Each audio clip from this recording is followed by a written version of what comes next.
Bonjour à tous. Monsieur Gilbert Ami, Monsieur Bernard Gols, c'est un grand privilège de vous recevoir ce soir dans ce Babylone pour nous faire partager votre rencontre, la rencontre d'un chef d'orchestre, compositeur, avec un pédopsychiatre, psychanalyste, psychopathologue, mais je crois avant tout celle de deux musiciens. Des musiciens, des interprètes du chant préverbal. Je tenais à adresser un merci tout particulier à Maurice Corcos qui m'a proposé de venir vous discuter et plus largement d'offrir cet espace exploratoire, de co-réflexion, d'inspiration autour de l'art, dans ce que cela peut faire vivre, sentir et comprendre de soi, de l'autre et du monde. Merci à Corinne et à Pascal pour l'organisation de ce séminaire. Monsieur Gols, il est difficile de pouvoir résumer votre parcours tant il est riche. Pour en reprendre les grandes lignes, vous êtes pédopsychiatre, professeur des universités, praticien hospitalier émérite de psychiatrie de l'enfant et de l'adolescent à l'université Paris-Descartes, psychanalyste membre de l'Association psychanalytique de France. Vous avez été longtemps chef de service de pédopsychiatrie à l'hôpital Necker-Enfants Malades. Vous êtes président de l'association CEREP Fimentin. Vous êtes membre fondateur et président de l'association Pickler-Loxy France, association qui repose sur les travaux d'Amy Pickler et notamment sur sa découverte des compétences du jeune enfant à prendre une part active dans son propre développement et sur l'expérience de Loxy, pouponnière qu'elle a fondée. Vous êtes également président de l'Association pour la formation à la psychothérapie psychanalytique de l'enfant et de l'adolescent, président de la CIPA. Vous avez reçu en 2016 le prix Serge Lebovici par la WEM. Vous dites que les trois thèmes qui vous ont animé et vous mobilisent encore actuellement sont l'autisme, la psychologie du développement précoce et la psychiatrie du bébé, et aussi l'adoption. Thèmes qui sont reliés par l'intérêt pour l'instauration des liens précoces. Vous avez une activité éditoriale importante, vous êtes engagé, comme en témoigne entre autres votre ouvrage « Mon combat pour les enfants autistes ». Vous êtes à la fois fidèle à une tradition psychanalytique et vous offrez une vision intégrative de la psychopathologie en faisant des ponts entre les théories de l'attachement ou encore les neurosciences.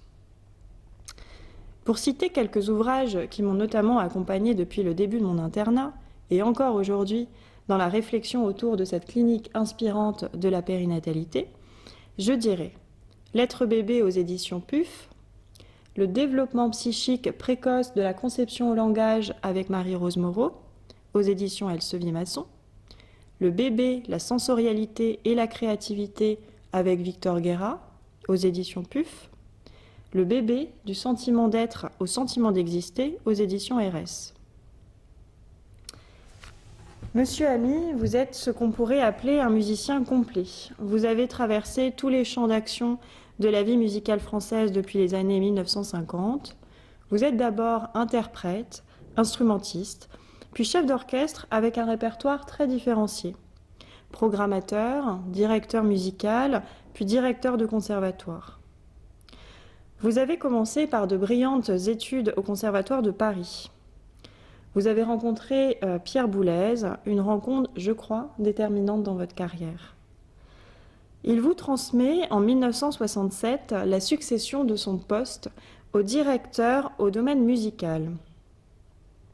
L'institution musicale la plus en vue de l'avant-garde parisienne. Ensuite, vous occupez à la radio d'abord le poste de directeur des programmes musicaux à l'ORTF, puis celui de chef d'orchestre et directeur artistique du Nouvel Orchestre Philharmonique de Radio France. Vous allez donner de nombreux concerts, produire des enregistrements et assurer plusieurs tournées en France et à l'étranger. Après un séjour américain en 1982 à l'université de Yale, où vous avez enseigné la composition et l'analyse. Vous revenez en France pour prendre le poste de directeur au Conservatoire de Lyon, en 1984 jusqu'en 2000. Vous avez dirigé de nombreux orchestres français, notamment l'Orchestre de l'Opéra de Paris, l'Orchestre de Paris et à l'étranger, l'Orchestre de Chicago, l'Orchestre de la Suisse romande, l'Orchestre symphonique de la BBC, les orchestres de la radio de Hambourg et de la radio bavaroise. Vous avez reçu de nombreux prix. On citera le Grand Prix national de la musique en 1979, le Grand Prix de la SACEM, le Grand Prix musical de la ville de Paris, le Prix du disque de l'Académie Charles Cros, le Prix de la critique musicale pour la Missa cum Giumbilo. Vous recevez en 2004 le prix Cino del Duca pour l'ensemble de votre œuvre. En mars 2013, vous êtes élu à l'Académie des Beaux-Arts. Durant tout votre parcours de pédagogue et de directeur, vous n'avez pas cessé de composer. On a décrit de vous, je cite, « un style marqué par la rigueur et la musique sérielle dans vos débuts, qui s'est épanoui avec liberté dans le raffinement et l'inventivité. » Votre composition musicale est riche de pièces dans tous les genres, œuvres instrumentales, de chambre et pour ensemble. La voix, le son respiré, le texte y occupent une place importante. Deuil de fumée, à Le premier cercle ou encore Le poète inachevé en 2016. Vous avez trouvé dans la poésie une source d'inspiration. Vous avez également créé de la composition pour orchestre. On citera orchestral. Vous avez exploré différents univers, de la musique sacrée avec Missa cum Giumbilo, de la musique de film, notamment votre collaboration avec le poète Henri Michaud et le cinéaste Éric Duvivier pour la création du film Images du monde visionnaire. Vous avez également créé à partir de dispositifs électroacoustiques, Corps écrit, Une saison en enfer. Vous allez nous parler ce jour de votre rencontre et de cet ouvrage, Bébé, chef d'orchestre, une danse des mains, aux éditions des Alentours. On dit que l'être humain s'accompagne de musique, d'images et de récits. C'est ce que vous nous proposez à travers votre création commune, mêlant texte et photographie en noir et blanc. Merci, il faut mettre l'image. Merci beaucoup Aurélie pour cette présentation très très aimable, et puis ça me fait d'autant plus plaisir de vous avoir comme discutante que quand vous étiez à peine dans le service, je trouvais que vous ne me discutiez pas assez. Alors aujourd'hui on va se rattraper, c'est très bien. C'est qu'elle est passée dans un autre service. Et ça lui a fait le plus grand bien, je vois ça. Bon, mais en tout cas, merci en tout premier lieu à Maurice Korkos de m'avoir invité une nouvelle fois à intervenir au sein du séminaire Babylone, qui est un espace de pensée extrêmement précieux, vraiment, dans le contexte actuel, plus que précieux. Maurice est pour moi un ami dont j'admire infiniment le travail, la culture et la pensée. Alors cette fois-ci, je reviens donc en duo avec Gilbert Ami, on vient de le présenter, compositeur et chef d'orchestre, que je connais depuis plusieurs années, que j'admire également profondément, et avec lequel nous avons donc mené une réflexion sur le travail des mains, qui est notre sujet du jour, ou plutôt du soir. J'ai succédé à la présidence de la CIPA, la Coordination internationale pour psychothérapeutes psychanalytiques travaillant avec des personnes autistes et des membres et des professeurs associés. J'ai donc succédé à la présidence de la CIPA en 2015 à sa femme, Marie-Dominique Ami, qui est là devant moi, qui a fondé la CIPA avec Geneviève Hague et qui, comme celle-ci, est une formidable psychanalyste d'enfants autistes. Voilà, donc Gilbert et Dominique forment tous les deux un couple centré sur la psychanalyse et la musique qui vont, c'est mon sentiment en tout cas, extrêmement bien ensemble. Je ne parle pas de Gilbert et de Dominique, là, je parle de la musique et de la psychanalyse. Je sais bien que le séminaire Babylone est consacré à la psychanalyse et à la littérature, mais, on va le voir tout à l'heure, c'est sans doute la narrativité qui permet de faire un pont entre la littérature et la musique. Voilà, en tout cas ce soir c'est la rencontre entre le travail de Gilbert Ami et le mien dont il sera question. Travail qui aboutit à une réflexion sur les mains du bébé et les mains du chef d'orchestre. Vous pouvez mettre la photo suivante. Voilà, on va laisser ça derrière nous comme ça. Une réflexion sur les mains du bébé et les mains du chef d'orchestre. Et le livre que nous avons écrit, alors, a d'abord été publié en français en 2017 aux éditions des Alentours, grâce à Chantal Clouard, je ne sais pas si elle est là, et il a plus récemment été traduit en portugais par les éditions de l'Institut Langage à São Paulo en 2020, dans un autre format, très joli aussi, je trouve, j'en laisse quelques-uns là, grâce à Erika Parlato. Voilà, et puis, comme l'année dernière, j'ai fondé l'Institut contemporain de l'enfance, qui est un espace que je souhaite consacrer à penser le soin psychique, ou à penser le prendre soin du bébé, des enfants et des adolescents, en référence à la psychanalyse, à la psychopathologie, à la pédagogie, mais avec des ouvertures sur le monde des arts et de la culture. Alors évidemment, cette soirée autour de la musique m'intéresse énormément, et je suis aussi très heureux de pouvoir compter parmi les fondateurs de cet Institut contemporain de l'enfance, Maurice Corcos, qui m'accompagne dans cette aventure. Voilà, alors juste un mot sur notre rencontre, qui a eu lieu donc à Cerisy en 2012. Bon, je dois dire quand même que personnellement, j'avais beaucoup hésité, quand j'étais jeune, à devenir chef d'orchestre ou médecin, mais rassurez-vous, je ne vais pas me lancer dans des confidences plus qu'il ne convient. Je n'ai aucun regret d'avoir choisi de devenir médecin, mais quand même la musique garde une place très grande, bien sûr, dans ma vie. Peut-être d'ailleurs plus celle que je joue que celle que j'écoute, mais bon. Et puis chose surprenante, mon analyste, sans que je le sache, en le choisissant, était lui-même un grand amateur de musique. Voilà, donc c'est au colloque de Cerisy qu'on s'est rencontrés. Dominique était là, Gilbert, en septembre 2012. Et ce colloque d'ailleurs a été publié aussi aux éditions InPress, La narrativité, racines, enjeux et ouverture.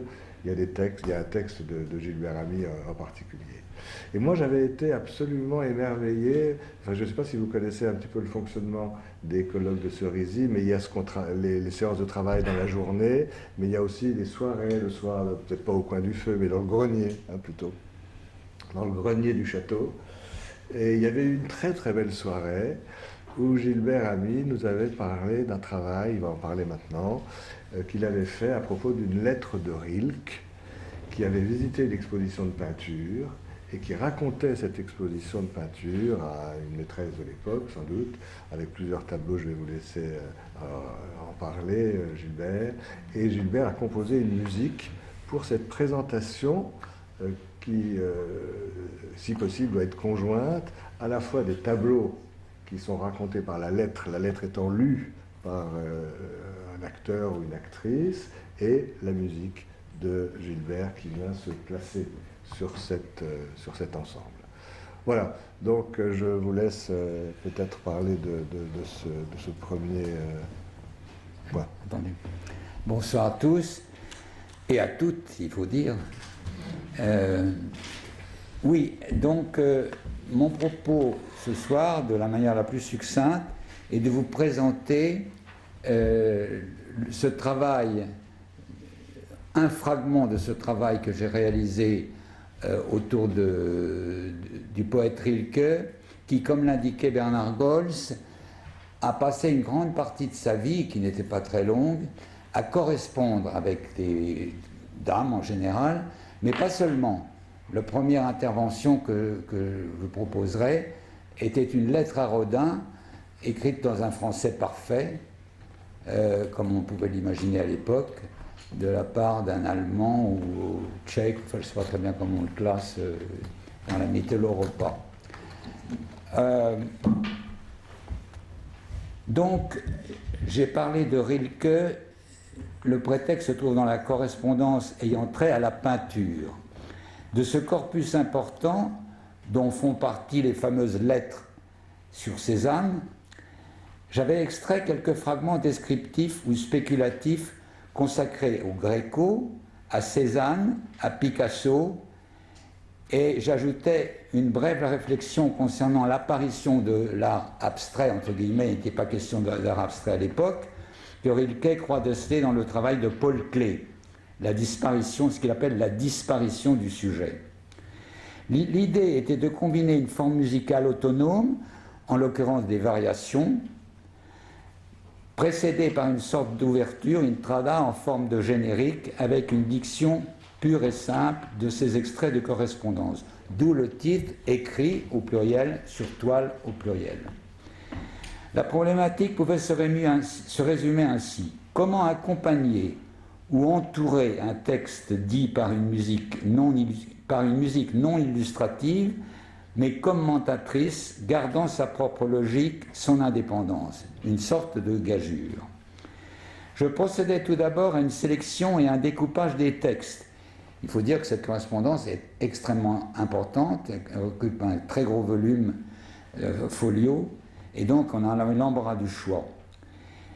Une sélection et un découpage des textes choisis comme un matériau provisoire à insérer plus tard lorsque la partition serait suffisamment avancée, un peu à la manière d'un scénario de film. C'est-à-dire, je ne mets pas le texte en musique comme je le ferais pour une mélodie, je fais une partition qui s'inspire de ces, mais sans avoir de contenu littéral. Une fois la partition très esquissée, je procédais à la distribution, encore provisoire, des fragments choisis en fonction de la nature de la musique, j'allais dire des musiques, tant étaient contrastés les affects et les contenus sonores. Je m'aperçus que ces fragments rentraient, entre guillemets, à peu près dans les grandes sections de ma partition, au nombre de 4 principales, à peu près dans la grande section de ma partition, au nombre de 4, principales, à laquelle il fallait ajouter l'ouverture. Je procédais à des effets de calage, chronomètre en main, un peu comme un musicien de film, retirant un fragment du texte qui paraissait trop long à tel endroit, rééquilibrant la partition en d'autres, par un développement supplémentaire, un point d'arrêt, une résonance, etc. Bref, d'une manière assez pragmatique. Mon choix, comme je l'ai annoncé, était que le texte de Rilke, dans sa traduction française officielle ou dans sa langue française originale pour l'une des lettres, soit dit par un comédien ou une comédienne en respectant les emplacements, mais non des rythmes ajoutés ou des modes expressifs qui auraient été, selon moi, qui auraient pu, selon moi, gêner à la fois la musique et la compréhension claire du texte. Cette technique de composition, autrefois appelée mélodrame, est toujours délicate à manipuler, le texte pouvant devenir envahissant car omniprésent, ou au contraire disparaître dans un magma sonore incompréhensible. Vous pourrez en juger d'après nos exemples sonores tout à l'heure. Une balance juste doit être trouvée. Ce qui m'a paru intéressant et qui a peut-être contribué au relatif succès de cette pièce, reprise de nombreuses fois depuis sa création en 1983, réside dans le fait suivant. La musique n'illustre pas, ou du moins n'en a pas l'ambition, elle a sa propre conduite inexorable, sa propre dramaturgie. Le texte épouse en quelque sorte ce découpage en force, s'adaptant malgré tout à un environnement sonore qui le corsette quelque peu, tantôt hostile, tantôt complexe. Je vous propose quelques exemples de ce mélodrame. Donc nous entendrons deux extraits, et la première, on va essayer de vous envoyer les images. Nous avons réalisé avec un de mes camarades nantais, organistes et chefs d'orchestre, un montage qu'il avait dirigé il y a une douzaine d'années, donc avant la rencontre de Cerisy, un montage image, et la première séquence s'intitule El Greco, Tolède. Et il y a la lettre est lue en même temps. Alors, oui, je peux lire la lettre si vous voulez, mais elle va être lue par la comédienne. Ah oui, c'est ça, elle est lue par la comédienne. Oui. Mais vous l'avez plus passée. Je vous la lis quand même rapidement. L'orage s'est déchiré, c'est la lettre à Rodin, ça. L'orage s'est déchiré et tombe brusquement derrière une ville qui, sur la pente d'une colline, monte en hâte vers sa cathédrale et plus haut vers son château fort, carré et massif. Une lumière en loques laboure la terre, la remue, la déchire et fait ressortir çà et là ses prés verts pâles derrière les arbres comme des insomnies.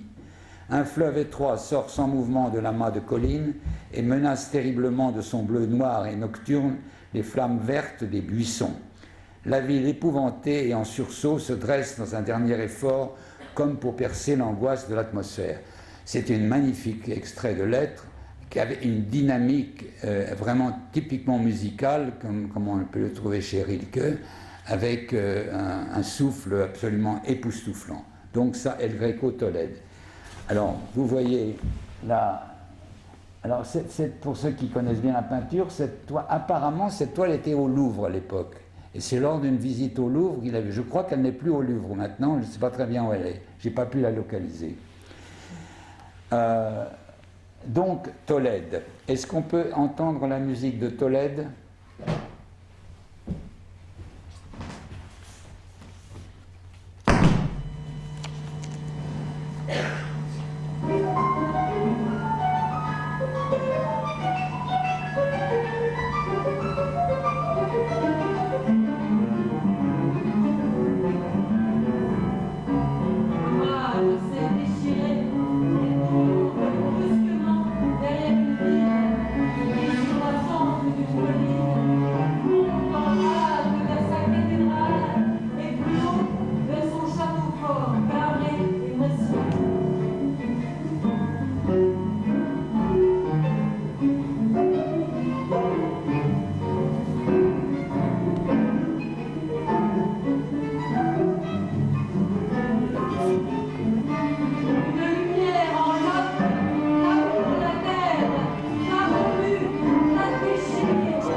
Voilà donc cet extrait, Tolède.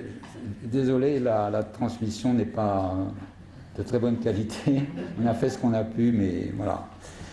Un deuxième extrait que j'ai choisi, c'est la plage 31, Picasso. 4.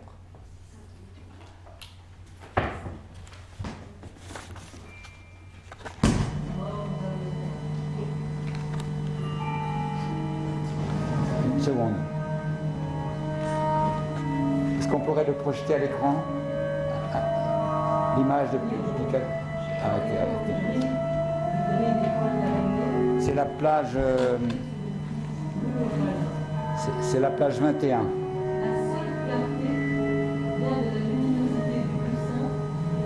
Arrêtez le son. Arrêtez le son.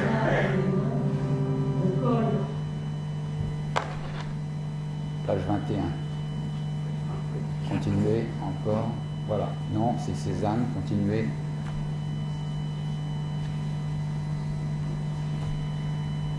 Voilà. Voilà. On le remonte ici.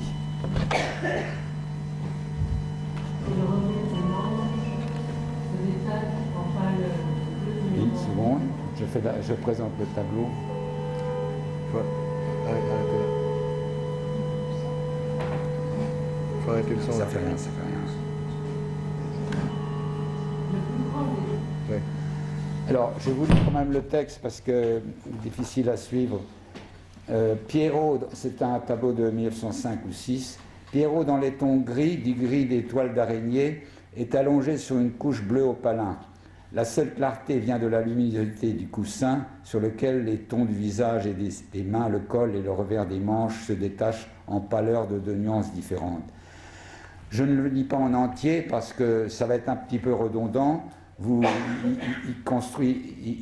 décrit les personnages, les 3 personnages, et avec son style extrêmement poétique, les taches de couleur pesées d'une main très douce, etc., toutes 4 à l'unisson. On écoute cette mort d'Arlequin avec l'image.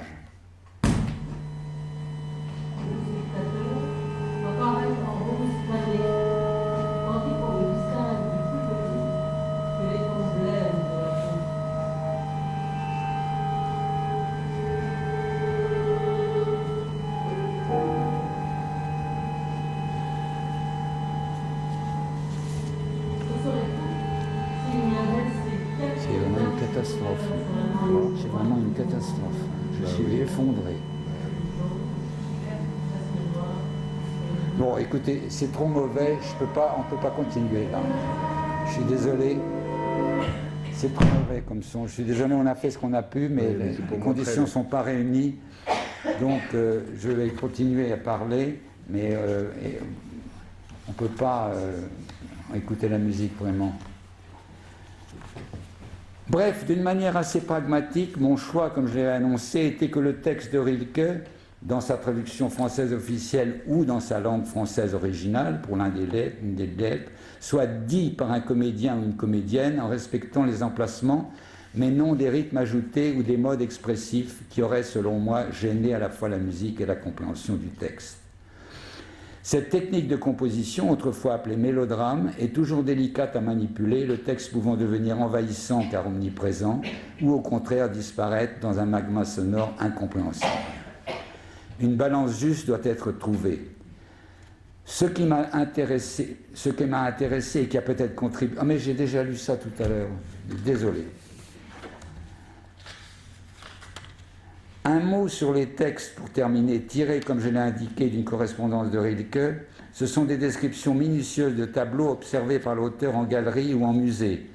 Ces descriptions ont ceci de particulier et d'attachant pour un musicien qu'elles soumettent l'œuvre picturale à une sorte de déroulé temporel, comme si sa contemplation relevait de l'écoulement d'un temps chronologique, c'est-à-dire une forme de narration. Ceci est très frappant lors de la description du tableau de Cézanne, La femme au fauteuil rouge, où l'on est pris d'une sensation de vertige devant cette philosophie du détail digne avant l'heure d'un Daniel Arras. Lors de la vue de Tolède du Gréco, c'est une manière de dramaturgie plastique que l'on a à faire sur un mode allegro molto, comme si l'ensemble du tableau se mettait en mouvement irrémédiablement.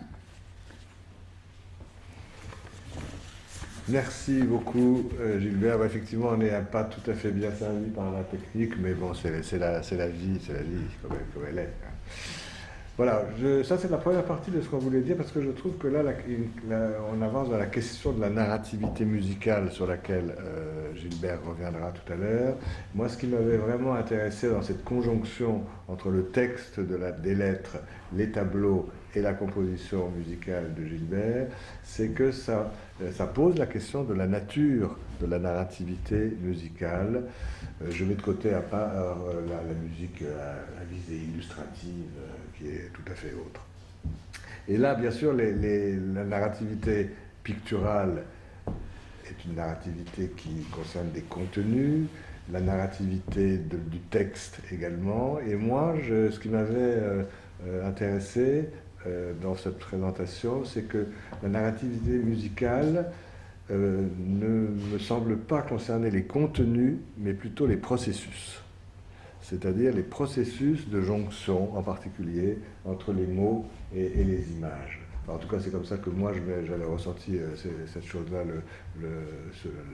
à Cerisy. Et bon, je sais qu'il y a un auteur qui, à bien des égards, est assez contestable, mais qui a quand même dit quelque chose de très joli sur la poésie. Je pense à Yann Moix, qui a dit « La poésie, c'est le langage qui essaye de renouer avec ce moment particulier où un mot, pour la première fois, s'est posé sur une image. » Et c'est vrai que je me suis... ou sur une idée. Et c'est vrai que je me suis demandé, en écoutant votre musique, qui effectivement n'est pas là ni pour illustrer le texte, ni pour illustrer les tableaux, mais si elle ne illustrait, c'est pas le bon mot, mais figurait pas quelque chose de ce processus de jonction entre les images et les mots, les images vues et les mots dits. Voilà, alors donc on va pouvoir avancer un petit peu vers cette question de la narrativité musicale, parce qu'on va aller vers deux narrativités qui sont en question. Là, il y a la narrativité musicale et puis il y a la narrativité gestuelle. Et donc je me permets, enfin aussi Maurice me permet de faire quelques tout petits rappels sur la narrativité quand même, parce que je ne sais pas si tout le monde est homogène sur ce point. Voilà, alors la narrativité, pour parler de la narrativité, il faut rappeler bien sûr qu'il y a dans la vie deux grands types de communication. Il y a la communication verbale, bien sûr, tout ce qui est symbolisation secondaire, et puis il y a une narrativité préverbale, prélinguistique, qui est plutôt du côté de la symbolisation primaire. On parle aussi parfois de la communication analogique, et de la préverbale et de la communication digitale. Parce que la communication digitale, la chaîne parlée peut être découpée en petits segments. Si on est grammairien, on va la découper en syllabes, en mots et en syllabes. Si on est linguiste, on va la découper en phonèmes et en monèmes. En tout cas, elle est découpable. Et elle va transmettre surtout des concepts et des pensées.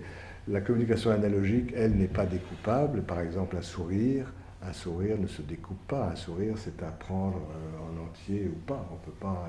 Si un sourire d'ailleurs s'arrête trop tôt, c'est ressenti comme un sourire plaqué ou superficiel.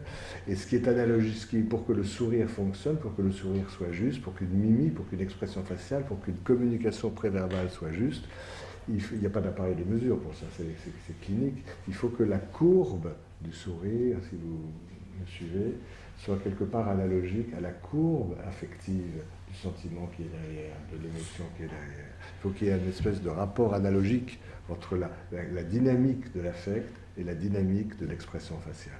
Communication analogique, non segmentable, communication digitale, segmentable en petits digits d'information. Voilà, alors on sait bien que tout est langage, comme disait François Dolto, mais la grande force du langage verbal, c'est de conjoindre du digital et de l'analogique. Voilà, c'est ça qui est quand même passionnant, c'est que quand on parle, il y a la chaîne parlée digitale, verbale, proprement dite, découpable, segmentable, qui va transmettre l'idée principale, les idées principales de notre message, mais il y a bien sûr tout ce qu'on appelle la musique du langage, qui est du côté de l'analogique, la prosodie, le timbre, l'intensité, la vitesse, les silences, les ruptures, etc. Et en quelque sorte, le langage conjoint une communication analogique et digitale. Je pense que c'est une de ses grandes forces. En quelque sorte, il y a du non-verbal dans le verbal, si je puis dire. Enfin, c'est mal dit, parce que la communication, la musique du langage fait partie du langage. Voilà, alors c'est vrai que dans l'histoire de tout ça, la question de la narrativité, on en parle beaucoup aujourd'hui, pas encore beaucoup de la narrativité musicale. Je voudrais amener tout un petit raisonnement qui amène jusqu'à la prise de parole de Gilbert après sur cette question de la narrativité musicale. Mais en fait, le concept est ancien. Et la narrativité, c'est pas la narration. La narration, c'est le récit. Et la narrativité, c'est les processus de mise en forme du récit, qui aboutissent au récit. Donc la narrativité est du côté des processus, et la narration est du côté des contenus. Je retrouve ce que j'ai commencé à avancer tout à l'heure en parlant de ce que vous avez présenté. Alors les racines épistémologiques sont nombreuses, je vais faire que les citer. Il y a bien sûr des racines historiques. L'histoire est une science narrative, pas une science expérimentale, c'est pas une science qui se répète. On dit que l'histoire bégaye, mais enfin elle ne se répète jamais à l'identique. Donc il y a des racines historiques, bien sûr, de la narrativité.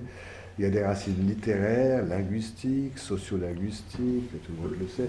Buffon, ça ne date pas d'aujourd'hui, avait dit le style, c'est tout. Le style, c'est pas en surface. Le style raconte quelque chose de notre être en profondeur. Et puis, plus près de nous, Roland Barthes a fait toute une sociolinguistique du vêtement. On peut donner les mêmes vêtements à tout le monde dans cette salle. Au bout de 5 minutes, chacun va les porter différemment. Parce que le style vestimentaire raconte aussi quelque chose de qui on est. Il y a bien sûr des racines psychanalytiques. Le rêve est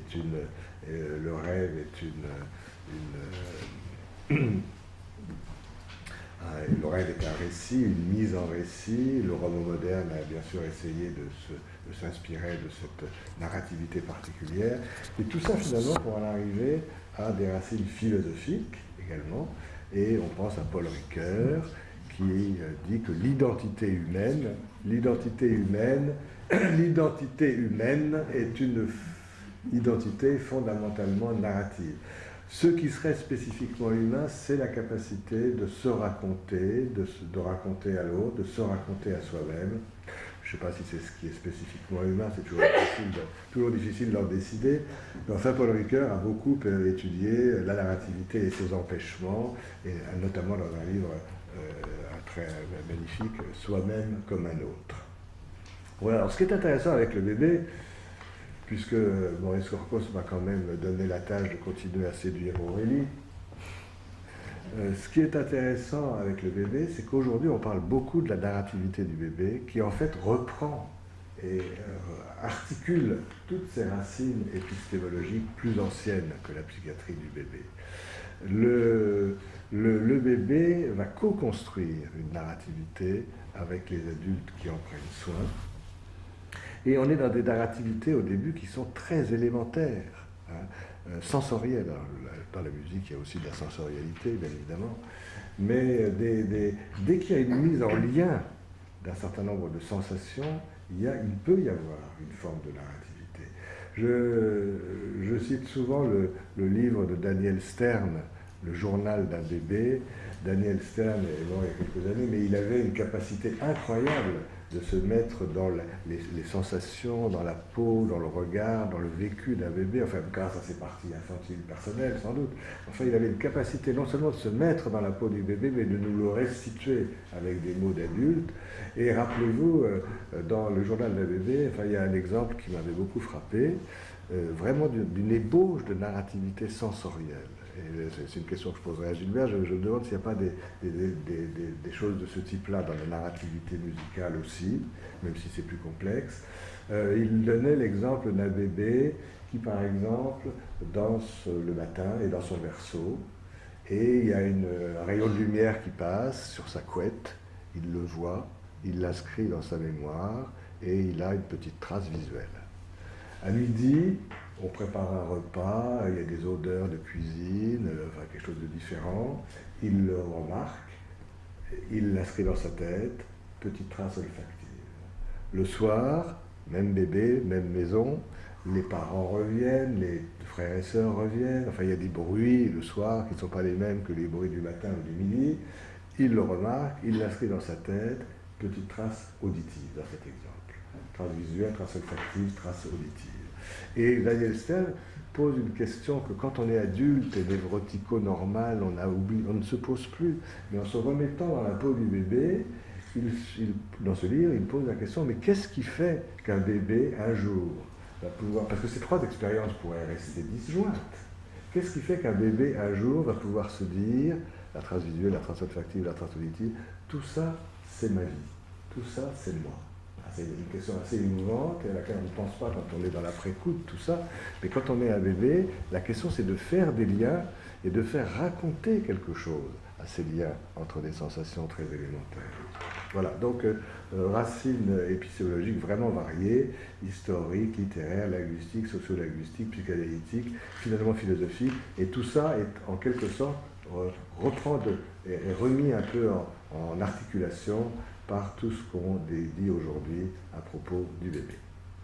Et cette narrativité, on va bientôt arriver à la musique, cette narrativité, elle va se complexifier rapidement au fil du développement par couches successives. Hein, c'est-à-dire que peut-être au début, justement, il y a une espèce d'ébauche de narrativité sensorielle, simplement faire des liens, découvrir les paires contrastées. Quand un bébé touche du froid, puis après il touche du chaud, ça pourrait rester 10 jours aussi. Qu'est-ce qui fait qu'un jour, il va pouvoir se raconter que le chaud est le contraire du froid? Ben, il ne pourra se raconter que le chaud est le contraire du froid que s'il y a quelqu'un à côté de lui qui le pense et qui le transmet aussi. Hein. La narrativité du bébé se co-construit très, très fondamentalement. Et puis, il y a une narrativité corporelle, et tout à l'heure, je vais parler des boucles de retour, parce que dans la troisième partie de cette soirée, on va parler des mains, justement. Le corps raconte, le langage raconte, c'est vrai chez les ados, c'est vrai chez les adultes. René Roussillon a beaucoup parlé du langage du corps et de l'acte, qui n'est pas un langage qui cherche à cacher quelque chose.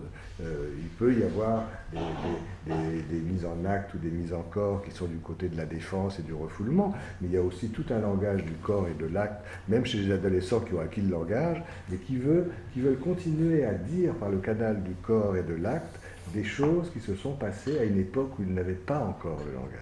Continuer à utiliser les mêmes canaux de communication qu'à l'époque des événements. Donc le corps raconte, les actes racontent, bien entendu, les images, les mots.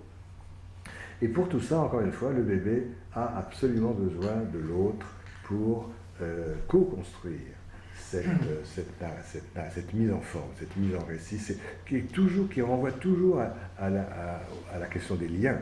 Mettre en lien un certain nombre de sensations, d'images, d'actions corporelles. Je laisse les mains pour après, et je vais repasser la parole à Gilbert Ami pour parler de la narrativité musicale, parce que vous voyez, je ne l'ai pas fait. Moi, j'ai parlé du sensoriel, du corps, des actes, des images, des mots, mais je n'ai pas parlé de la narrativité musicale, qui pourtant existe. Merci, ça va être un peu difficile de parler après Bernard, et tout ce qu'il a remué de conceptualité, d'observation et de réflexion philosophique. Donc je serai assez bref. Que veut dire la narrativité en musique? D'abord, on va s'interroger sur le fait si cet accompagnement, je dirais, intellectuel et critique est licite de parler de natalité. C'est une nouveauté musicologique quand même que ce concept, pas tout à fait d'ailleurs si on se réfère au vocabulaire couramment utilisé par les musiciens, interprètes, compositeurs, critiques et théoriciens dont les métaphores pullulent en la matière. Cependant, en ces temps de redécouverte, j'allais dire de réinvention du baroque, corrélé à un désir d'expression après des décennies de formalisme, supposé ou réel, de la recherche musicale contemporaine, ce concept donc de narrativité revivifiée paraît de plus en plus bienvenu et éclairant. Citons d'emblée le résumé paru chez un éditeur spécialisé dans la musicologie contemporaine. Guillemets. La musicologie actuelle s'intéresse à la couche expressive des œuvres, à la redécouverte des unités expressives typiques de certains styles de l'histoire de la musique occidentale, du baroque jusqu'au début du XXe siècle. Ça ne touche pas à la musique contemporaine, donc, c'est clair. Cette analyse des topics musicaux, se réapproprie un savoir musical qu'on appelle signification musicale. La narrativité musicale serait le regard analytique porté sur l'organisation de ce contenu expressif. Fermez les guillemets, ça, il s'agit d'un livre. Couche expressive, unité expressive typique, topics musicaux, signification musicale, regard analytique, contenu expressif, Voici de nombreux termes que l'on retrouve rarement dans les traités de théorie musicale, traités de composition, d'orchestration, d'improvisation, traités surtout parus au XIXe siècle et un peu dans la première moitié du XXe siècle, jusqu'à une époque récente. En effet, rappelons-le, la musique savante a d'abord et essentiellement été théorisée et enseignée comme science. Pensons au père Mersenne au XVIIe siècle, la science de l'harmonie, avant d'apparaître au début du XXe siècle comme une langue, voir Maurice Emmanuel, Histoire de la langue musicale, 1920, 1909, 1920, donc début XXe. Science ou langue, langue et science, nous disposons de ces deux notions, ou deux paradigmes, comme un fil rouge, l'une et l'autre sans doute insuffisantes ou imprécises quant au contenu attribué à chacune. Ma démarche n'est pas sans doute musicologique stricto sensu, mais s'en tient à une réflexion à tâtons, partant d'époques et d'œuvres ciblées, pouvant à mes yeux faire sens.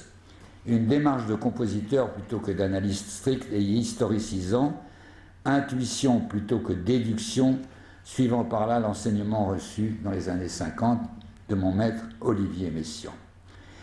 Et je vous dirai un mot, pour faire peut-être la liaison avec Bernard, sur le déclencheur de cette recherche que j'ai fait un peu musicologique, alors que ce n'est pas mon métier, à l'invitation de Bernard, c'est que j'ai réécouté la musique de Monteverdi. La musique de Monteverdi est quasiment le créateur de l'opéra. Mais il est avant tout le créateur de ce style concitato, dont il a appelé d'ailleurs de ses voeux l'organisation en musique du récit dramatique, son calque de la parole humaine, jusque dans ses affects les plus extrêmes, les affetti, en bref, la naissance d'une véritable expression dramatique ou tragique, ça c'est lui. La langue italienne et son accent tonique, la mise en note du récit comme recitativo, ce qui va être récité et non déclamé, ou encarté formellement, comme dans la polyphonie de la Renaissance. Apparition donc de la subjectivité, c'est le sujet qui parle et non qui est parlé, caractérisant ainsi la seconda pratica, où la musique doit désormais se mettre au service du texte et non l'inverse comme le faisaient les anciens.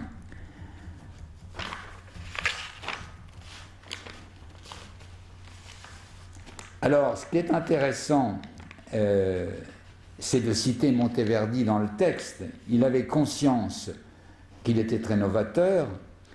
Il dit à propos du combat de Tancrède et Clorin, de Madrigal, bien connu, il me semble juste de dire, alors guillemets, il me semble juste de dire que je suis l'auteur de la première expérience et du premier exemple probant de ce style si indispensable à la musique, et sans lequel la musique est véritablement imparfaite, car elle ne possède que deux styles, le doux et le tempéré. C'est très intéressant cette citation, parce que ça montre le côté d'abord extrêmement précis de ce grand musicien novateur qui était Monteverdi, mais aussi sa conscience qu'il entre dans une redéfinition de la musique, en quelque sorte. La musique, ce n'est plus la quantillation du chant grégorien, c'est plus les polyphonies à la Machaut, c'est plus les polyphonies de la Renaissance, Palestrina et compagnie, c'est le style représentatif, ce style indispensable à la musique. Deux styles, le doux tempéré, et alors on va donc diviser dans trois genres: la musica guerriera, amorosa, rappresentativa. C'est un découpage, hein, c'est normatif. La musique de combattimento appartiendrait, c'est Monteverdi qui dit lui-même, au genre rappresentativo, ce que nous appellerions une musique de scène. Pour être plus précis et attentif à la musique de l'époque, on pourrait parler d'un madrigal dramatique typique de la recherche de Monteverdi dans la direction d'une jonction entre narration d'une part et dialogue de deux personnages de l'autre. Ajoutons, pour ce qui concerne notre combattimento, l'importance d'une réalisation picturale très contemporaine de Monteverdi, ça c'est juste pour donner un éclairage. celle du peintre caravagesque Finoglio de Naples, qui peint vers 1640, c'est au moment de la mort de Monteverdi, la rencontre de Chlorinde et Tancrède, nos deux héros, comme partie du cycle de la Jérusalem délivrée du Tasse. L'évocation picturale de cette rencontre, pour le moins guerrière, mais aussi amoureuse, c'est ce qu'on appelle donc la seconda pratica, par un parallèle audacieux, et je vais parler, excusez-moi, du côté un petit peu pompier, je vais parler latin, ut pictura musica. La musique est peinture, la peinture est musique. Ut pictura musica. À vous. On n'écoute pas un peu de Monteverdi? Si, on pourrait l'écouter. Oui, quand même. C'est la plage 1. C'est la plage 1 du...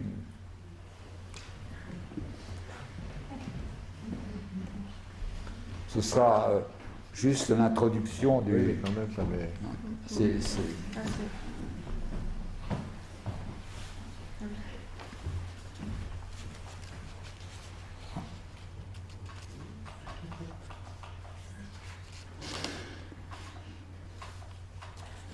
Alors, dans cette conférence de...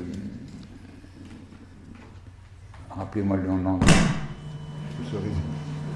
de Cerisy, j'avais développé cette description de l'apparition de la narrativité en musique avec plusieurs exemples de la suite de la musique. Un exemple chez Beethoven. Non, c'est pas ça, c'est le numéro 1, la plage 1. Sur 2 mesures, on sait que c'est pas du Monteverdi. Ah bah non, mais il est là. Ouais, je sais pas. Non, ça va pas. Non, c'est pas le bon disque. Non, je ne le lis pas. On peut pas le lire. Bon, alors on le lit pas. On peut pas le lire. Désolé, vous n'entendez pas. C'est un peu une catastrophe. Oui, j'avais complété mon propos avec un extrait de Quatuor de Beethoven, avec le Malto Adagio du 15e Quatuor, avec un poème symphonique de Richard Strauss, style Eulenspiegel, le prélude à l'après-midi d'un faune de Debussy, et une alliance poésie-musique avec le marteau sans maître de Boulez sur un poème de René Char. Bon, ben, c'est dommage pour la musique, mais c'est comme ça. Vous allez sur YouTube, vous allez trouver le prologue de Tancrède, sans aucun problème. Voilà, donc on a avancé là quand même. Hein. On a avancé jusqu'à cette question de la narrativité musicale, dont on peut toujours se demander, justement, enfin moi c'est ma façon de traduire aussi tout ce que j'ai entendu de Gilbert, ce qu'il nous redit un peu ce soir. Est-ce qu'on est avec la narrativité musicale, est-ce qu'on est plutôt du côté de la métonymie figurative ou de la métaphore plus abstraite et processuelle? Voilà, ça dépend bien sûr des compositeurs, des œuvres et sans doute de la façon de l'écouter d'ailleurs aussi, bien entendu. Mais je crois qu'on a tout ce qu'il faut maintenant pour arriver à la question des mains, et des mains qui racontent, les mains des bébés et donc les mains des chefs d'orchestre. Donc, hein, vous vous rappelez, narrativité sensorielle, corporelle, en images, en mots, en musique. Et là, on refait un petit retour en arrière sur la narrativité, donc corporelle, gestuelle. Et je vais parler des mains du bébé et je laisserai parler, Gilbert, ensuite des mains du chef d'orchestre. On peut passer déjà, pour mettre dans l'ambiance, peut-être la suite de mon diaporama. Puisqu'on n'a pas eu la musique, on va voir les images. Il est chaud, ouais, c'est ça. Alors, mettez-le en diaporama, puis vous passez tout doucement, tout, mais voilà. Voilà. Et on y va. Ça, c'est... Voilà. Allez-y doucement.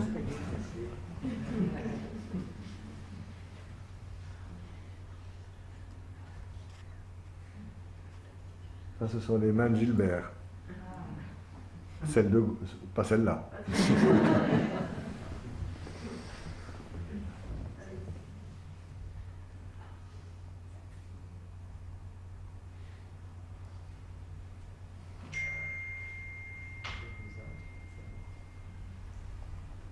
C'est celles qui sont dans les livres que je vous ai parlé tout à l'heure.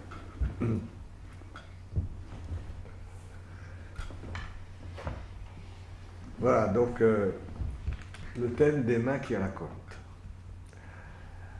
Alors, ce que je vais vous dire des mains du bébé, c'est en grande partie lié au programme PIL qui s'est développé à l'Équerre dans les années 2000, entre 2005 et 2012 à peu près. PIL, ça voulait dire Programme international pour le langage de l'enfant, et c'était un programme de recherche qui visait une étude prospective et multidimensionnelle chez les enfants, chez les bébés et les enfants de 0 à 3 ans, disons, qui visait à essayer de repérer le plus tôt possible des clignotants d'alarme, des signes d'alerte quant à la survenue d'un trouble ultérieur de la communication, qu'il s'agisse d'un trouble de la communication générale comme dans l'autisme, ou de la communication langagière comme dans les troubles spécifiques du langage qu'on appelait autrefois des dysphasies. Voilà. Donc l'idée était de savoir, est-ce qu'on pourrait chercher des signes d'alerte qui permettraient non pas de prédire, mais en tout cas de prévenir et d'être attentif à des enfants risquant de manifester un jour des troubles de ce type-là. Et parmi tous les items qui ont été suivis très très soigneusement, je remercie d'ailleurs beaucoup Lisa Housse qui a coordonné ce programme de recherche après Valérie Desjardins et qui l'a mené jusqu'à des publications intéressantes. Parmi tous les items qui ont été suivis sur le plan psychologique, sur le plan comportemental, il y a eu un désir de notre part, de tous les membres de l'équipe, de vraiment être très attentif à la question des mains du bébé. Pour différentes raisons que je ferai qu'évoquer rapidement. D'abord, d'un point de vue phylogénétique, du point de vue de l'évolution, il y a des travaux qui ont montré que la zone qui commande la motricité des membres supérieurs chez nos prédécesseurs, les primates, c'est cette zone-là qui est devenue en partie la zone de Broca dans le cerveau qui supporte le langage. C'est-à-dire que probablement dans l'évolution, le langage des mains a été très important et la zone des mouvements moteurs des mains est devenue progressivement la zone de Broca pour le langage. Bon, c'est une hypothèse quand même assez intéressante. Il y a le fait que tout le monde parle en bougeant les mains, plus ou moins selon les pays, plus ou moins selon les personnes, mais c'est très difficile de parler sans bouger les mains, moi le premier, enfin tout le monde. Hein. Et on peut se demander à quoi ça tient. On pourrait parler sans bouger du tout. Ça peut être une technique théâtrale ou dans la tragédie d'être absolument immobile et de dérouler son discours, mais c'est très bizarre pour soi-même et très bizarre pour le récepteur aussi. Nous bougeons tous les mains en parlant. Et on a eu dans le programme PIL 3 ou 4 pistes pour essayer de comprendre ça. On a d'abord pensé à Didier Anzieux et à l'enveloppe motrice, en se disant que quand on parle, il y a l'entre-deux de l'énonciation qui peut être une zone de fragilité narcissique. C'est-à-dire que quand on commence une phrase et qu'on n'est pas encore au bout, il faut quand même beaucoup de sécurité narcissique pour parler lentement. Parce que plus on parle lentement, plus on peut avoir l'angoisse que l'autre ait trop de temps pour se dire que ce qu'on dit est idiot. Et donc, il faut essayer de combler vite le début de la phrase jusqu'à la fin de la phrase, ce qui est évidemment pathétique parce que de toute façon, l'autre a toujours tout le temps suffisant pour penser que ce qu'on dit est idiot. Mais en accélérant, on essaye de pallier un petit peu cette difficulté, un peu comme l'enfant qui commence à marcher et qui ne marche pas, qui court. Parce qu'entre les points d'appui qu'il lâche derrière lui et ceux qu'il n'a pas encore trouvés de l'autre côté de la pièce, il sent bien qu'en traversant vite, il y a peut-être moins de risques de tomber. Voilà, donc dans le langage, il y a peut-être quelque chose comme ça, une certaine inquiétude, une intranquillité quand même pendant le temps de prononciation, d'énonciation de la phrase, et le mouvement des mains peut être une espèce d'enveloppe motrice substitutive, enfin je me réfère aux travaux de Didier Anzieux dans le moi-peau. Hein. Bouger pour moins éprouver un certain nombre d'affects difficiles. Il y a une autre piste, on ne l'a pas beaucoup explorée d'ailleurs, qui serait de dire que les enfants, quand ils commencent à parler, c'est formidable, Mais parler, c'est perdre de la substance. Les mots, c'est pas du vide et de l'air. Les mots dans la bouche, c'est une substance vocale. Et pour parler, il faut accepter de laisser sortir des mots de soi jusqu'à l'autre. Avec d'ailleurs, dans certains mutismes un peu psychotiques, la peur que les mots qu'on prononce s'arrêtent avant d'aller jusqu'à l'autre et tombent dans le gouffre de l'écart intersubjectif. Et parler, d'une certaine manière, peut aussi être une perte en termes de signifiant, la matière acoustico-verbale. Voilà, j'ai personnellement rencontré plusieurs fois des enfants qui ne pouvaient parler qu'en mangeant, comme dans un équilibrage des flux. On dit tout le temps aux enfants de ne pas parler la bouche pleine, mais là c'était vraiment crucial. Et s'ils perdaient des mots en parlant, c'était une petite fille d'ailleurs, si elle perdait des mots en parlant, il fallait qu'en même temps elle mange comme pour équilibrer quelque chose, du dehors vers le dedans, du dedans vers le dehors. Voilà, donc peut-être que dans le mouvement des mains, il peut y avoir une récupération visuelle de quelque chose par rapport aux mots qu'il faut accepter d'une certaine manière de perdre pour les envoyer à l'autre. Mais ce que je voudrais surtout vous expliquer, c'est la question des boucles de retour, parce que je pense que ça nous mène au travail des mains du chef d'orchestre aussi. Alors les boucles de retour, c'est un concept qu'on doit à Geneviève Hague, que j'ai évoqué tout à l'heure. Toute une série d'articles de Geneviève Hague ont été rassemblés en 2018 dans un livre vraiment très très précieux qui s'appelle Le Moi corporel, qui est paru au Fil Rouge, aux presses universitaires de France. Et les boucles de retour, Geneviève Hague s'y est vraiment beaucoup... il y a vraiment accordé beaucoup d'attention. D'ailleurs, maintenant qu'elle les a décrites, on les voit assez facilement. Presque tous les bébés en présentent. Évidemment, tant qu'elle ne l'avait pas décrit, on n'y faisait pas suffisamment attention. Mais c'est un mouvement très particulier chez les bébés qui commencent à accéder à l'intersubjectivité et qui découvrent un petit peu que l'autre est un autre, qui vont découvrir l'écart intersubjectif, qui vont découvrir la communication qui marque cet écart intersubjectif, parce que tant que l'autre n'est pas un autre, eh bien, on ne peut ni y penser, ni lui parler, et en même temps, la communication va combler, va passer en pont sur cet écart intersubjectif pour être ensemble, en se parlant d'une manière ou d'une autre. Voilà, donc le langage, la communication en général, marque l'écart intersubjectif. Quoi qu'on dise, si on parle à l'autre, c'est que l'autre est un autre. C'est un constat d'écart intersubjectif. Et en même temps, ça cherche à masquer cet écart pour faire un pont par-dessus. Je ne veux pas vous attrister la nuit qui vient, mais c'est vrai aussi quand on dit « je t'aime ». Il n'y a pas moyen de faire autrement, c'est comme ça. Quand on dit « je t'aime », parce que parfois on dit « les plus belles histoires d'amour sont muettes ». Chacun ses goûts. Les plus belles histoires d'amour fusionnelles sont muettes, puisque dans la fusion, je ne peux pas penser à l'autre ni parler à l'autre, donc la fusion est nécessairement silencieuse. Personnellement, je trouve que les plus belles histoires d'amour sont celles qui sont par moments muettes et fusionnelles, et à d'autres moments défusionnées, ne serait-ce que pour pouvoir dire je t'aime. Mais quand on dit je t'aime, il y a une ambiguïté inévacuable.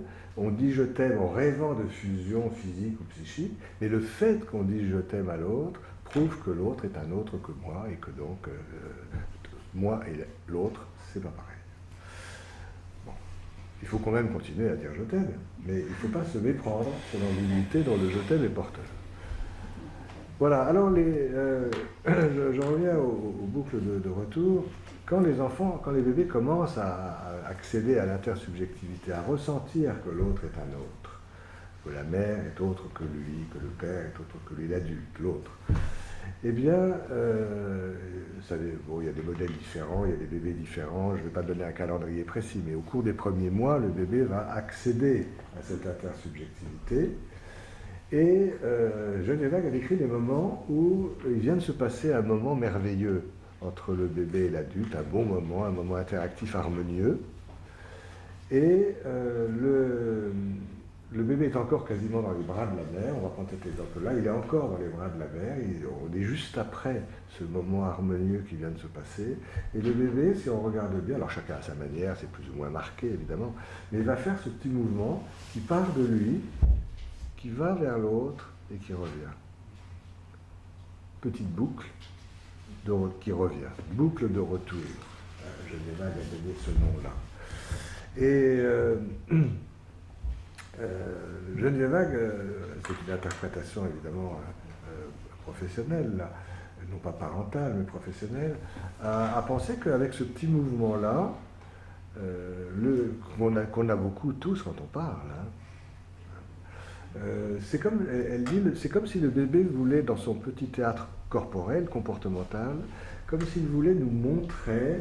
Elle dit même parfois nous démontrer, bon ça c'est peut-être un petit peu trop intentionnel et délibéré, enfin, en tout cas elle voulait nous montrer qu'il a compris quelque chose de ce qui s'est passé dans le petit moment interactif précédent, qu'il a compris que dans ce moment harmonieux, quelque chose a circulé entre lui et l'autre, entre lui et elle, la mère, entre lui et l'adulte, quelque chose qui est parti de sa tête, vaguement, parce que le mouvement part un peu de la tête. Hein. Et Geneviève pense qu'en fait les bébés ressentent assez vite que la tête est une partie du corps pas tout à fait comme les autres, où il se passe quelque chose là-dedans qui n'est pas pareil que le ventre, les jambes, les bras. C'est vrai que l'humanité a sans doute mis des millions, des centaines de millions d'années à comprendre qu'on pensait avec notre tête, pas seulement d'ailleurs, mais enfin avec notre tête. Et maintenant que les adultes le savent, les bébés le sentent probablement assez vite, hein, qu'il se passe quelque chose là. Voilà, donc après ce petit moment harmonieux, le bébé va faire un mouvement comme ça, qui part vaguement de la tête, qui monte comme ça en avant et en haut vers l'autre, et qui revient, comme si ce mouvement illustrait que la communication, c'est envoyer quelque chose de soi dans l'autre, essayer de toucher l'autre au fond, et que quelque chose revient, transformé par l'autre, dans les bons cas. Voilà, alors cette boucle de retour, c'est du point de vue du bébé extrêmement intéressant. Hein, et vous voyez donc, c'est quand même, tout le monde, je l'ai dit tout à l'heure, bouge un peu en parlant, mais ce mouvement-là est très banal. Hein. D'ailleurs, puisqu'on est en période préélectorale, je suis content de vous raconter ça, parce que là, on va avoir dans les mois qui viennent des adultes très sérieux qui vont nous faire des grands discours avec les gens. Et ils sont beaucoup moins énervants, je vous assure, si vous pensez qu'en fait, ils nous disent des choses très cortiquées avec le langage, et qu'en même temps, sans s'en rendre compte, ils nous racontent indéfiniment avec leurs mains ce qu'ils ont découvert quand ils avaient 4 mois. C'est-à-dire des boucles de retour sur la communication analogique et préverbale. Voilà. Et ça dure toute la vie. Il y a cette coexistence toute la vie entre la communication préverbale et analogique. Voilà, alors ce que je voulais dire, parce que je crois qu'il va falloir arriver aux mains du chef d'orchestre, c'est que dans cette boucle de retour, enfin en tout cas de la manière dont la voix Geneviève Vague, il y a à la fois une figuration, une expression, pardon, de quelque chose qui appartient au bébé. Alors montrer ou démontrer, je ne sais pas, mais enfin en tout cas, il s'est passé quelque chose dans les instants précédents. Hein. Il y a vraiment, c'est un petit décalage temporel, mais il n'y a même pas de décalage spatial, il est encore dans les bras de la mère. Il vient de se passer quelque chose d'important pour lui, d'émouvant, d'agréable, d'harmonieux. Et le côté expressif, c'est qu'il nous le rejoue, il le psychodramatise en montrant qu'il avait à ce moment-là lui envoyé quelque chose vers l'autre. Mais il y a un côté réceptif aussi, parce que dans ce geste, le retour, c'est la figuration de ce que la mère lui a renvoyé. Voilà. Et c'est à partir de là que moi, j'avais tenté de faire un parallèle, peut-être, entre le mouvement des mains du bébé tel que je viens de vous raconter et le mouvement des mains du chef d'orchestre. Mais là, peut-être Gilbert va me démentir dans 2 minutes. Moi, du fait de ce que je viens de raconter pour le bébé, je me représente, moi, assez facilement les mains du chef d'orchestre comme ayant aussi cette double valence d'expression et de montrer à l'autre ce que l'autre nous a envoyé.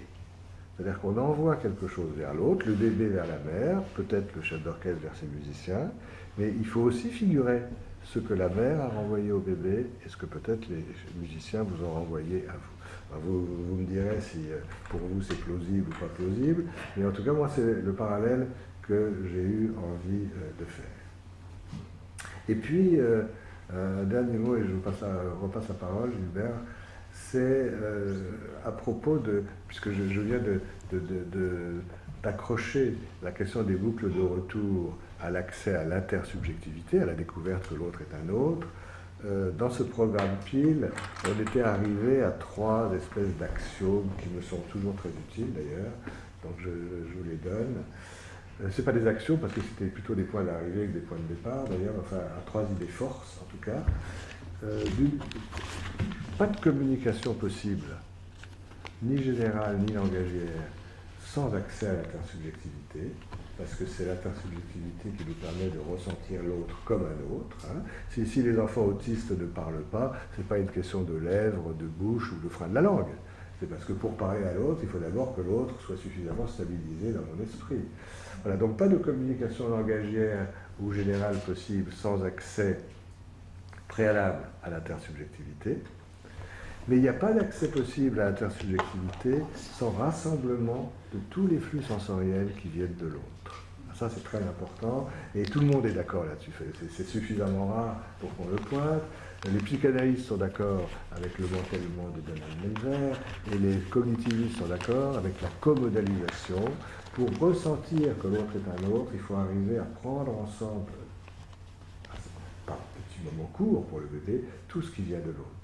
Le lait, le goût du lait, l'odeur du lait, la voix de la mère, ses expressions faciales, la chaleur de la mère, le toucher de la mère, le rythme du portage. Pendant la tétée, le bébé est capable, ça ne peut pas durer très très longtemps, c'est très fatigant, mais il peut pendant quelques instants rassembler tout ça, manteler, avant de redémanteler, et quand il rassemble ça, alors les cognitivistes diraient comodaliser, mais l'idée est presque voisine, là il peut avoir vaguement l'idée que l'autre est extérieur, puis ça retombe.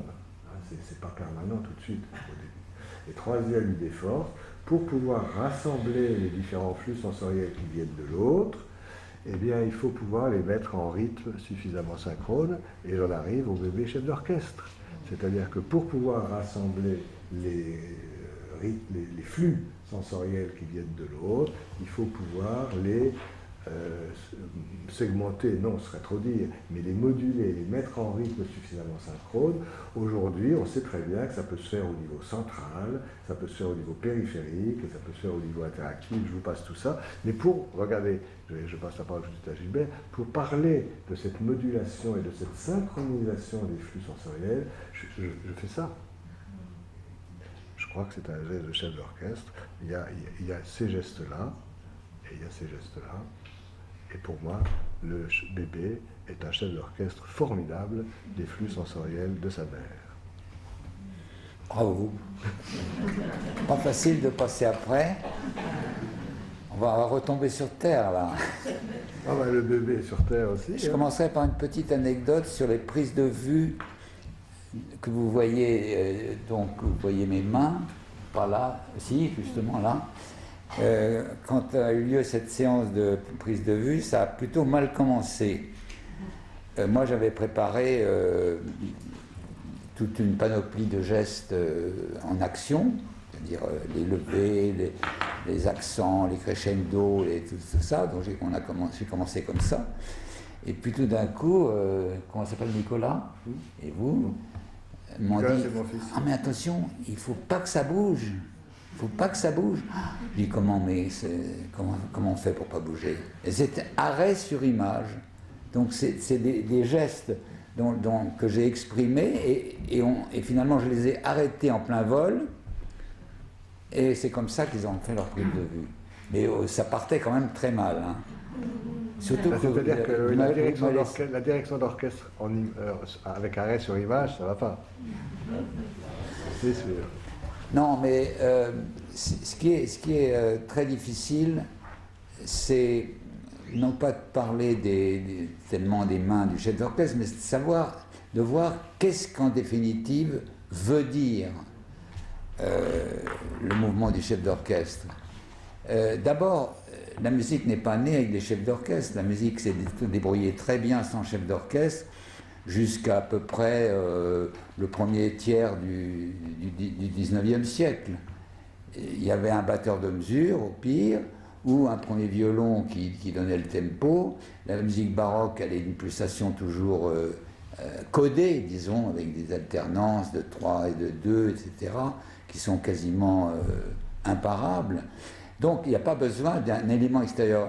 Le chef est l'élément extérieur qui crée, en quelque sorte, le mouvement musical à partir du 19e siècle. Donc, c'est une sorte de... Comment on appelle ça? Un homme à tout faire, il y a un nom pour ça. Bon, je ne le trouve pas. Enfin, c'est un homme à tout faire. Le chef doit savoir donner un départ, savoir donner un ralenti, savoir finir une phrase, savoir montrer,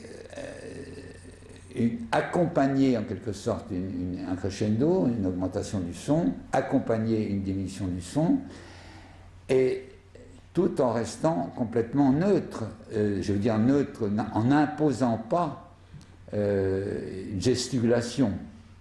Le chef d'orchestre, c'est avant tout pas quelqu'un qui gesticule, qu'il ait une baguette ou pas d'ailleurs. La difficulté, c'est de savoir exactement sur quoi il influe. Moi, j'ai été frappé de voir les grandes évolutions de la direction d'orchestre ces 20 ou 30 dernières années, et de voir d'abord le progressif abandon de la baguette chez beaucoup de jeunes dans la jeune génération.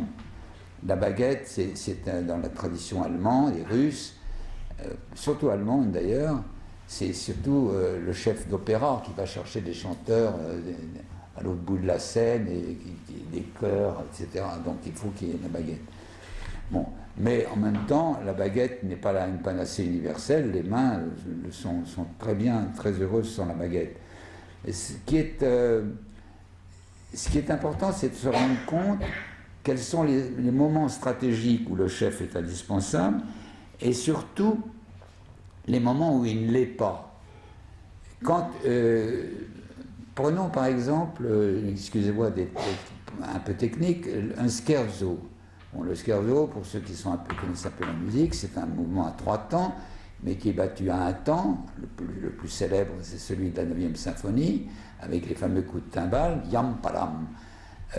Et nous avons une succession de mesures à 3 temps, mais qui sont rythmées de 3 en 3 ou de 4 en 4, selon la nature du rythme musical. Mais bien entendu qu'au départ, le chef doit être présent, mais après, une fois que la musique est totalement répétitive, avec toujours ce ré, yam palam, pam, pam, pam, pam, pam, pam, il doit s'effacer petit à petit pour ne faire qu'écouter simplement.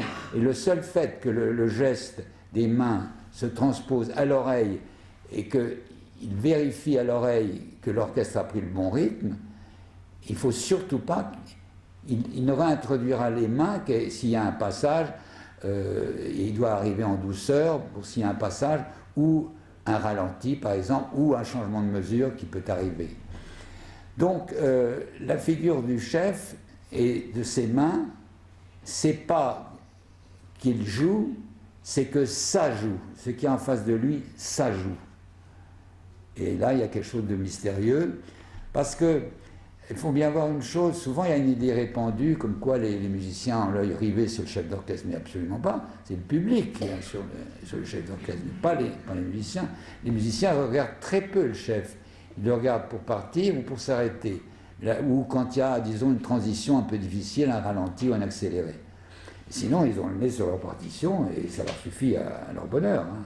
Donc, la gestique du chef, elle n'est pas destinée aux musiciens, elle est destinée à clarifier la situation, parce qu'ils sentent, on sent le mouvement. C'est difficile d'ailleurs d'exprimer ça en des termes discursifs, mais sans même voir le chef, ils sentent. Si un chef donne une levée qui n'est pas bonne, eh bien les musiciens le sentent immédiatement. Car ce qui est important et le chef doit l'exprimer par son geste, c'est pas le temps dans la pulsation, c'est l'anticipation de la pulsation. Si le chef n'exprime pas l'anticipation du mouvement qui va donner de l'énergie, qui va propulser le thème, et il est à côté de la plaque. Donc c'est pas la peine pour ça de faire des grandes gesticulations. Il y avait un chef d'orchestre que j'admirais beaucoup, Georg Scholti, certains d'entre vous l'ont peut-être connu ou entendu des disques. Il me fait l'honneur de diriger ma musique. Mais il était connu pour quelqu'un qui faisait des levées, puisqu'il y a le lever et le point, extrêmement véhéments.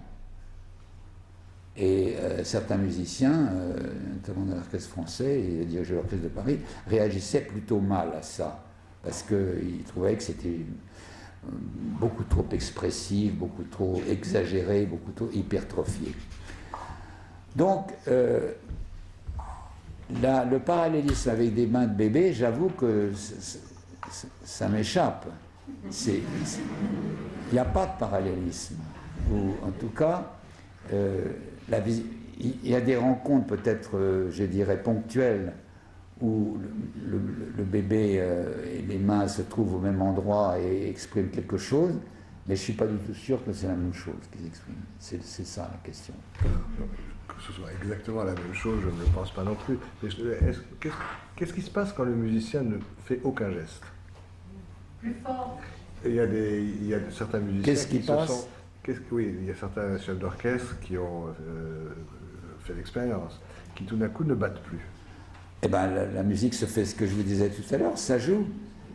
Dans la musique à pulsation, je ne dis pas dans une musique contemporaine, ou même dans le Sacre du Printemps, par exemple, où il y a des rythmes un peu difficiles, mais dans une musique de pulsation,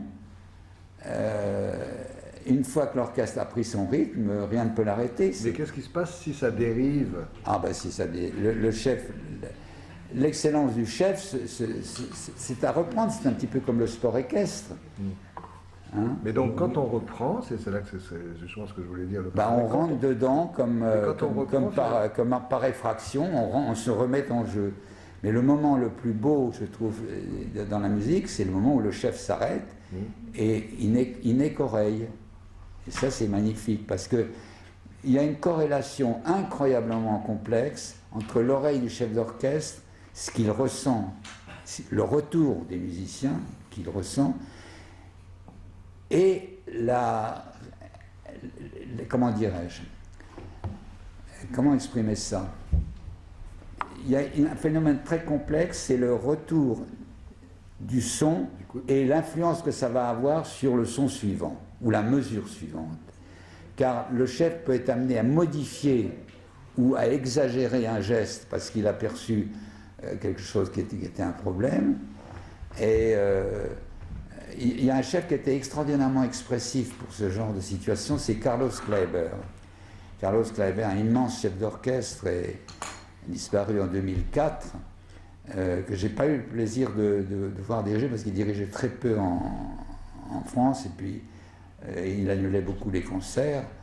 Mais quand on observe, il y a des vidéos, il en circule quelques-unes et qui sont très, très, très expressives, parce que la moindre chose qui se passe à l'orchestre, même à un concert, tout de suite l'œil est là et il n'y a plus besoin de la main d'ailleurs. L'œil est souvent le transfert le plus économique, je dirais, pour le chef.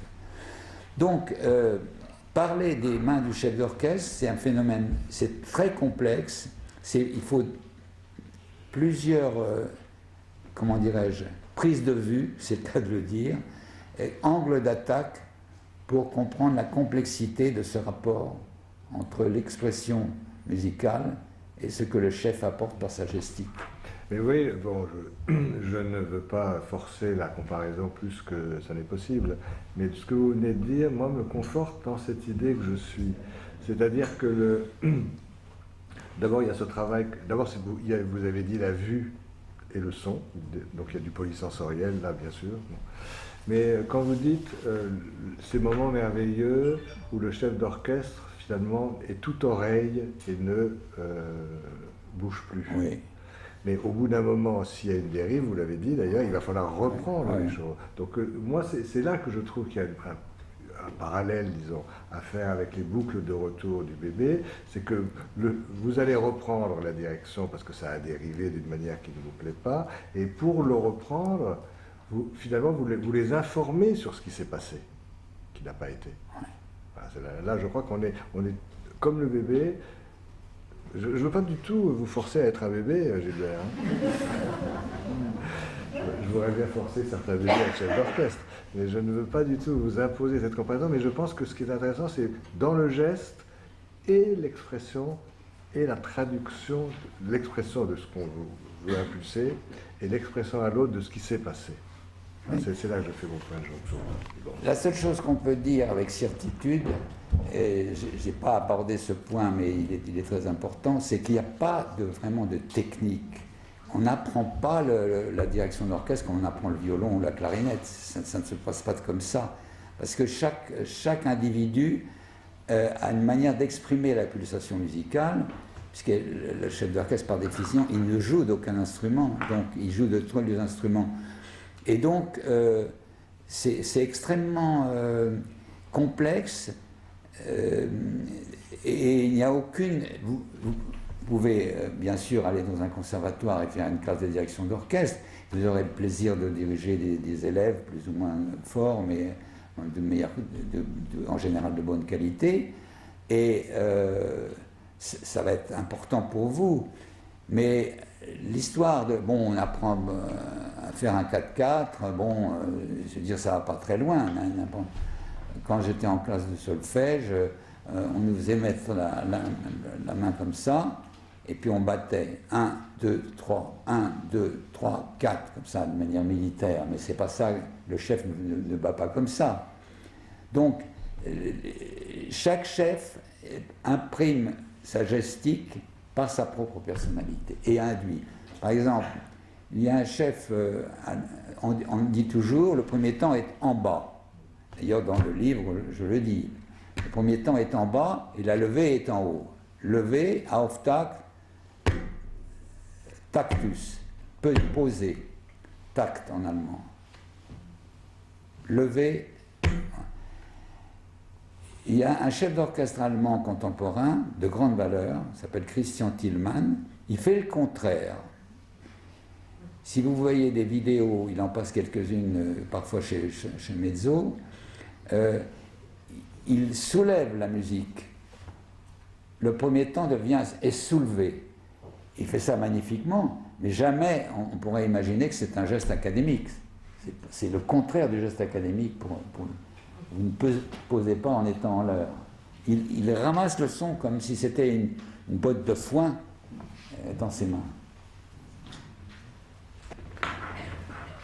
Je peux vous poser une question comme sur un divan? Ah, pourquoi pas? Compte tenu du fait qu'effectivement il n'y a pas d'apprentissage comme d'un instrument, vous, qu'est-ce qui vous fait le plus plaisir dans la direction d'orchestre?